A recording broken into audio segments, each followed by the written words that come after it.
So picking up where we left off, this method works regardless of whether the curves are above or below the x-axis. So this works even if they are below the x-axis.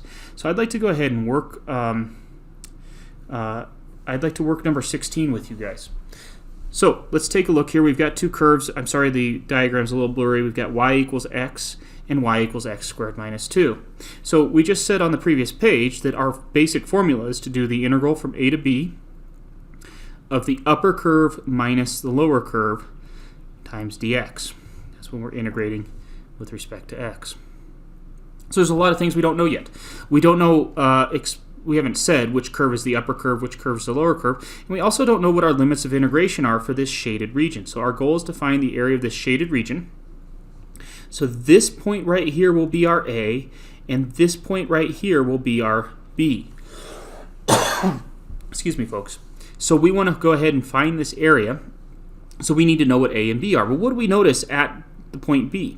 Both curves intersect there. What do we notice at the point A?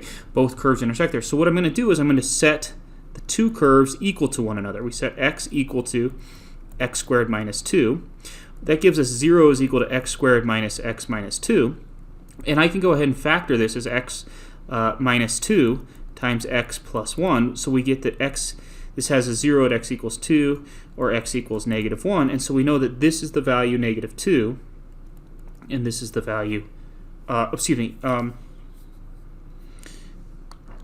know that this is the value x equals negative 1, and this is the value x equals 2. So we're well on our way. We know that this is going to be the integral from negative 1, and let me go ahead and re-emphasize this one more time, x equals negative 1 to x equals 2, and then we need to determine which curve's the upper curve and which curve's the lower curve.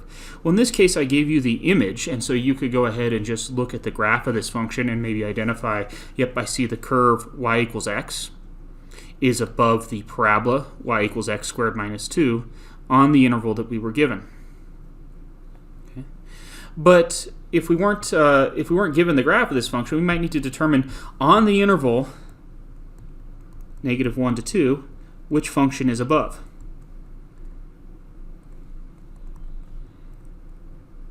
And in this case, all we need to do is evaluate, let's say f of x is equal to x and g of x is equal to x squared minus 2. All we need to do is take some point on the interior of that interval and plug it into both functions.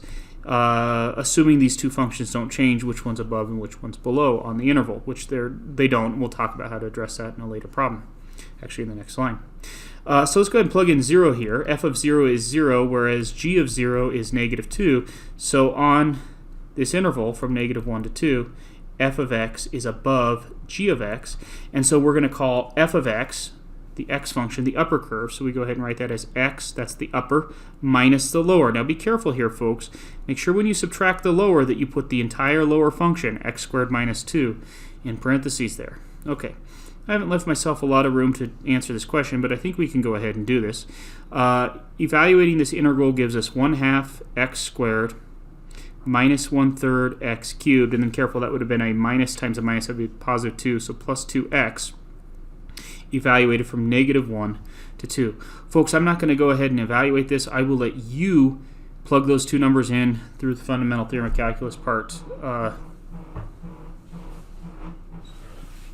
Through the fundamental theorem of calculus part 2, and I'll let you crunch this number. So you need to find that number. Okay, but we've done all the work for the calculation. So go ahead and pause the video and work through that. Okay, folks, so now I want to look at this expression here, and I'm going to let you spend some time thinking about this one. So I want you to answer either true or false.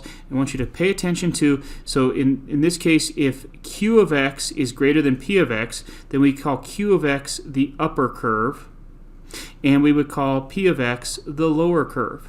So notice what I did here then. I wrote on the interval from 2 to 3, I did the upper minus the lower, just as we said we should do. So I want you to think about what's going on here and then answer the question as either true or false. So pause the video and work through that.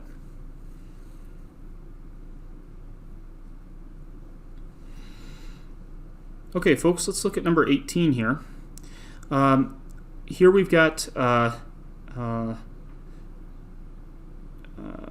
here we've got a single region, and we're supposed to be integrating it. It says with respect to the variable x. So the first thing I want you to do is make sure that you draw some of these rectangular regions.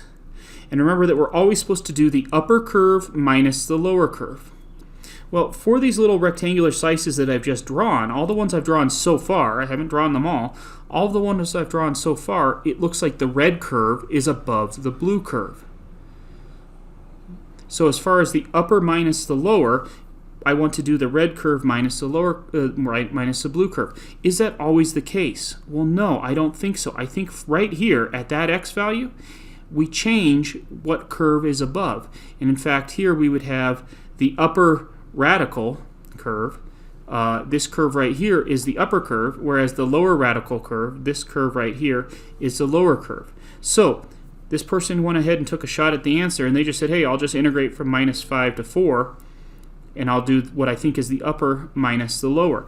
And that's true for up to a point, but then it switches. So I want you to correct this problem and then move on. So you do this, you correct. Okay. I'll give you a hint. This problem is right up to a point. It is true from x equals